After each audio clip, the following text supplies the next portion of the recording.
So Nancy Gavin is a woman who married a man who hated Christmas. Doesn't that sound awful? A man who hated Christmas, like the Grinch or like Scrooge, somebody who just really could not stand Christmas. But not for the reasons that maybe the Grinch hated Christmas for, or even Scrooge. You know, he really just didn't like the commercialism of it all. He didn't like all of the presents and all of the lights and all of the loud noises and music, and he didn't like all of the chaos, and he got so frustrated with it every year that instead of being filled with joy, he found himself filled with frustration and anger. Now, this man also was a father. Could you imagine being the child of this man who, when you're opening gifts, he's just kind of sitting there like, sounds a little bit like my dad, but that's okay. Can you imagine that, though? Somebody who just really didn't like Christmas, that didn't really love gifts. Now, on top of this, this will not be a surprise for some of you, he was really difficult to buy for. You know, somebody who doesn't like Christmas, what do you get them? Because they're going to complain about whatever you get them, sweaters and ties or new shoes or a gift card. I don't know about y'all, but I am now to the people, I have gotten almost all of my Christmas shopping done. In true Julie fashion, I have an Excel spreadsheet and I have it highlighted. So I now have like the gifts for everybody, and I have highlighted in blue the ones that I have wrapped so I've got sort of a split family. Part of the reason I have to do this is because I have more than one mom and dad, and it's not a good thing on Christmas when you give the wrong mom or the wrong dad the wrong gift. So you have to kind of keep it all separated and color coordinated. So little tangent. So I have highlighted in blue the things that I've wrapped, and then in highlighter yellow, I have highlighted the people I still have to buy things for. Because they are the ones in my family that are such a pain to buy for. So I was walking through Target the other day, and I was looking at all of the wonderful things that I could buy them. All of the things that if you don't give me any sort of suggestions, if you don't start talking to me about your interests or your hobbies, or if you keep being cranky with me about Christmas, I might just get you a unicorn decorating kit. And you can just decide whether or not that's the way you want to go next year. Because I can get really creative with gifts. It just may not be what you want. Well, Nancy, this wife and mother, decided one year with her husband who hated Christmas to get really creative with his gift. And she decided to buy him wrestling gear. Isn't that weird? Wrestling gear. We're in this third Sunday of Advent, and we're talking today about gifts. And I wonder today if, as we talk about gifts, if we maybe overlook the real meaning of giving or the real meaning of the gifts that we're giving. And I don't know about y'all, but I'm in that frustrating place in the season where I'm ready to be done wrapping. I'm ready to be done buying all the things. I'm sick of trying to think of something for the one person who I can't seem to buy anything for. And it's just become too much.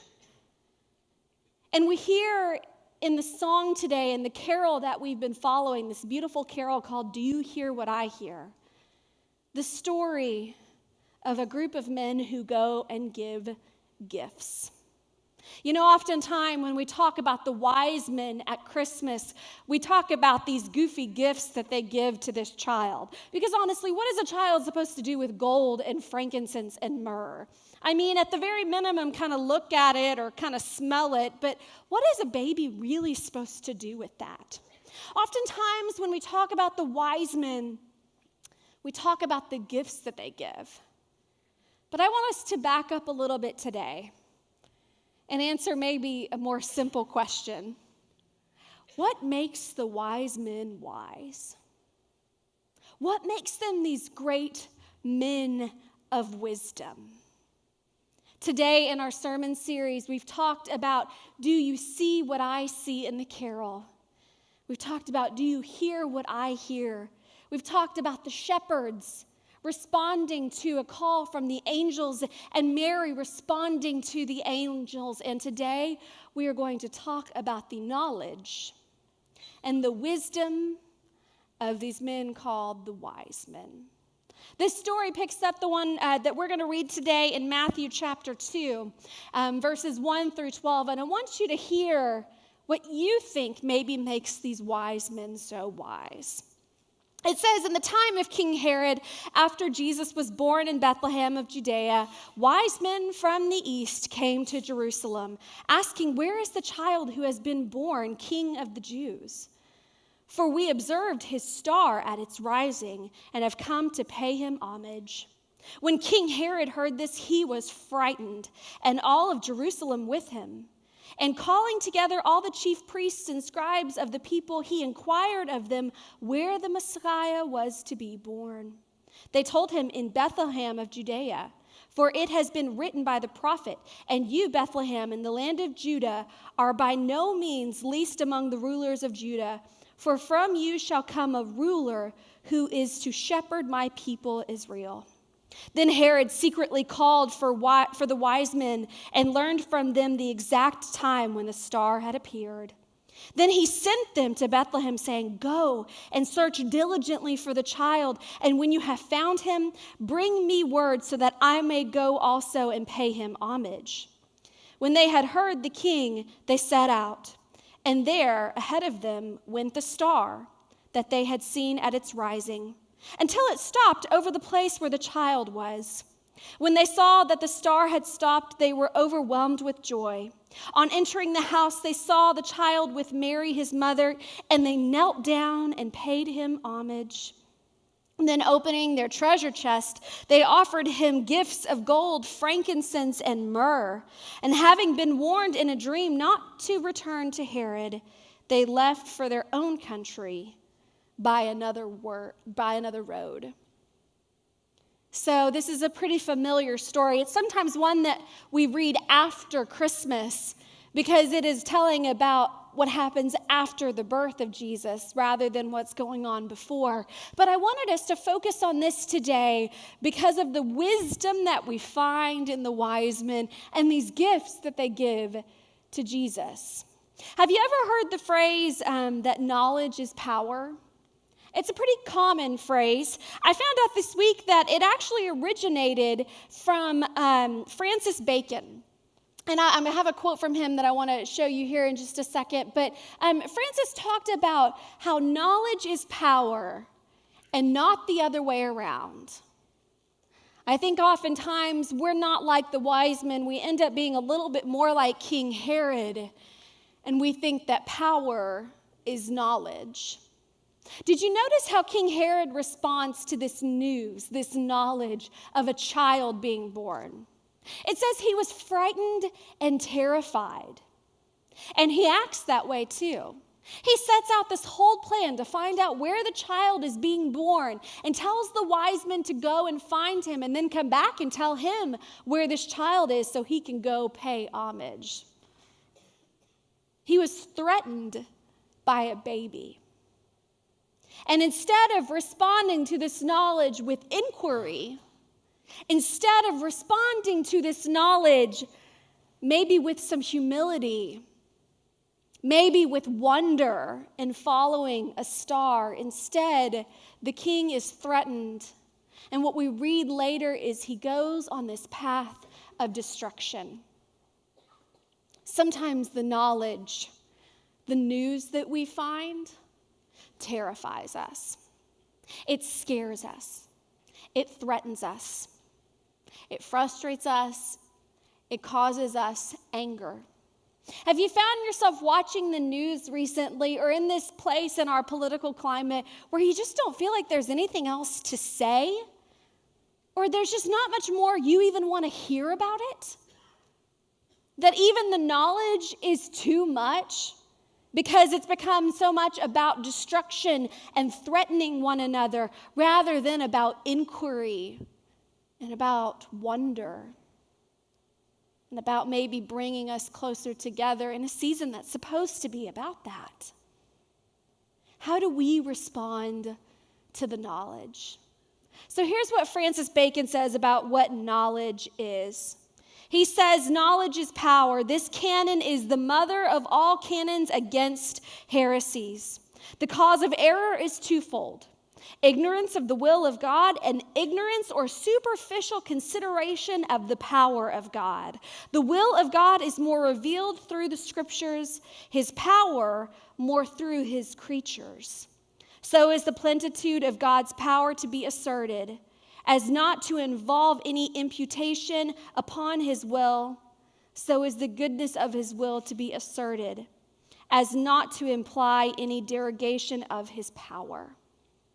So he said, here's two things that we get wrong, especially when it comes to knowledge. We get wrong what the will of God is, and we get wrong what the power of God is. And I think that's exactly what King Herod gets threatened by and frightened by today. That this new king, this new Messiah, the baby, would be one that would overthrow him, that would come and take his kingdom, or would cause war or famine or destruction in the land. But if that's really how we understand this child, this God, Emmanuel, that is with us, then maybe we are misunderstanding the power of God. Maybe we misunderstand the will of God. So what the wise men do is they go and they follow this star. And they go and they take their knowledge and put it in action. Ralph Waldo Emerson talks about knowledge as power this way. It is skill to do comes of doing. Knowledge comes by eyes always open and working hands. There is no knowledge that is not power. King Herod responds by thinking about that his power being knowledge, but what the wise men do is they put their knowledge to work. They follow a star with eyes wide open, with hearts that are expectant. And when they finally come and reach this newborn king, they pay him respects. They give him gifts. So I wonder today if wisdom comes out of generosity. Generosity. We don't often talk about this gold and frankincense and myrrh, and oftentimes it gets confused as just these sort of fancy, glittery things that are given to a baby at Christmas. But what if instead the presents, the gifts that are given to this child are the best of what these people have to offer? They are what is most representative of the wise men in their culture. And they're giving a gift that speaks about themselves and speaks about the way in which they care about the presence of Jesus in the world. I wonder this year if we might take a little bit of knowledge, a little bit of wisdom, so that we could learn that kind of generosity. For our gifts and our presents to one another be about something more than a tangible gift, but instead a representation of the meaning of our relationships with one another. I oftentimes wonder if maybe the reason why God sent a baby is to remind us at Christmas that it's the little things that count. It doesn't matter how extravagant or big your Christmas is, maybe it is the little things that count. I'm trying to put this in action this year. As I've mentioned earlier, I tend to go a little over the top with my Christmas giving. But I want to give a gift this year that matters. I want to give a gift this year that says something about my relationship with that person, and maybe even our relationship with God. Maybe that's a picture of an important moment. Maybe that's a card where you write down words of gratitude towards someone. My dad turned 60 this last week, and I always really don't like that his birthday falls in December. because it's like 2 weeks before I have to give him more gifts, and he shocker, is one of the most difficult people to buy for. And so this year for his 60th birthday, instead of giving him a gift, I just wrote him a card. And I have a feeling that that card will be something that he holds on to more so than any sort of gadget I could have gotten him. What does it look like for our gifts to be representative of who we are? Wisdom is generosity. That's what we learn from the wise men. We also learn from the wise men that wisdom is about wonder. We sing that in the song about the star, right? Star of wonder. They follow with wonder. I found a great quote this week that talks about wonder that's from Tobin Hart in his book, Information to Transformation. He said, instead of grasping for certainty, wisdom rides the question, lives the question. When the quest for certainty and control is pushed to the background, the possibility of wonder returns. Wonder provides a gateway to wise insight. Wonder provides a gateway to wise insight. Richard Rohr talks about having childlike wonder. That's maybe another gift that we can learn from the child in Bethlehem, is to go back to childlike wonder. And think about that, the difference between ignorance, between being naive and having wonder, and being inquisitive. That maybe we might find wisdom like the wise men by choosing to step out on a limb and see wonder in a star. Wisdom comes from generosity, and wisdom comes from wonder. So why did Nancy give her husband wrestling gear for Christmas that year?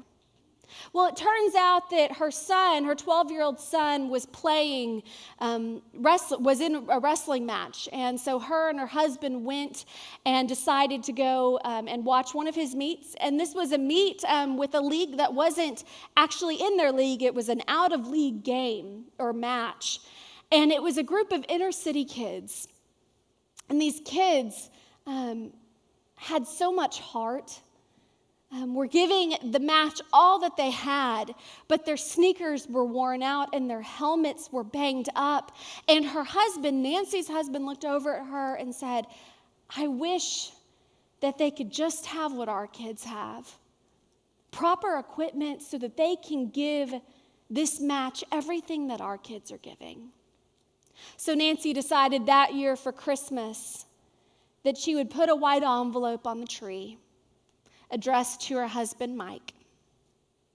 And so when Mike opened the envelope, he found that instead of a lot of different gifts around the tree this year that he maybe wouldn't like or care about, his gift that had been given to him was a donation being made to this inner city league of kids to get them new wrestling equipment.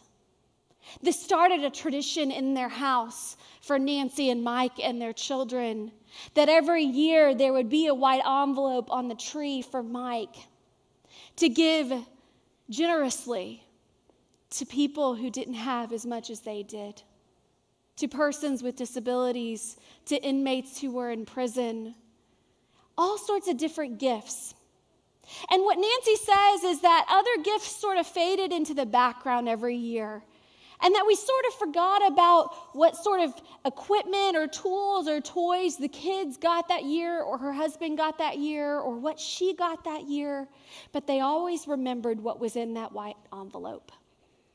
I want to read to you what Nancy says about this envelope. She said, the envelope became the highlight of our Christmas. It was always the last thing opened on Christmas morning, and our children, ignoring their toys, would stand with wide-eyed anticipation as their dad lifted the envelope from the tree to reveal its contents. A few years later, Mike passed away very tragically from cancer. And Nancy talks about how that particular Christmas she was just filled with grief. She didn't really care about wrapping presents. She didn't really know what to do with herself at Christmas. And on Christmas morning, she woke up and she found on the tree 3 different cards, 3 white envelopes that her children had carried on a tradition for. That tradition is now a national tradition. It's called the White Envelope Program, a gift that you can give that gives to others generously in the season. But do you hear how in this story, this beautiful connection of a family, there is both generosity and wonder? Oftentimes we think about wonder as being a spectacle, and yet what we find in the birth of Jesus is that Jesus was born, and the wise men, these probably very rich, high-to-do men, don't go to a hotel and don't go to a palace. They go to a barn. They follow a star to a manger that was messy and gross and filled with animals. And there, in the midst of all of that hay and dirt, they lay down gold and frankincense and myrrh, the very best of themselves, and find this beautiful gift and connection of wisdom being about generosity and wonder. What does it look like for you this season, in the midst of the chaos and all the things that we have to do before next week, to instead turn to generosity? We see signs of that in our own church this next week. Many of you have brought in tote bags. Instead of things being filled with things that we don't need or things that we take for granted, many of you have filled a tote bag for a person who does not have as much as we do. Tangible things, basic needs, things that are not wrapped beautifully in wrapping paper, but are instead put in a practical tote bag and given to someone so that they might brush their teeth and wash their face, and may have socks on their feet. May we gain wisdom this season through our generosity and through following a star of wonder and seeing the great gift of a God that is with us. A gift that requires all of ourselves to be given not only to each other, but given back to God.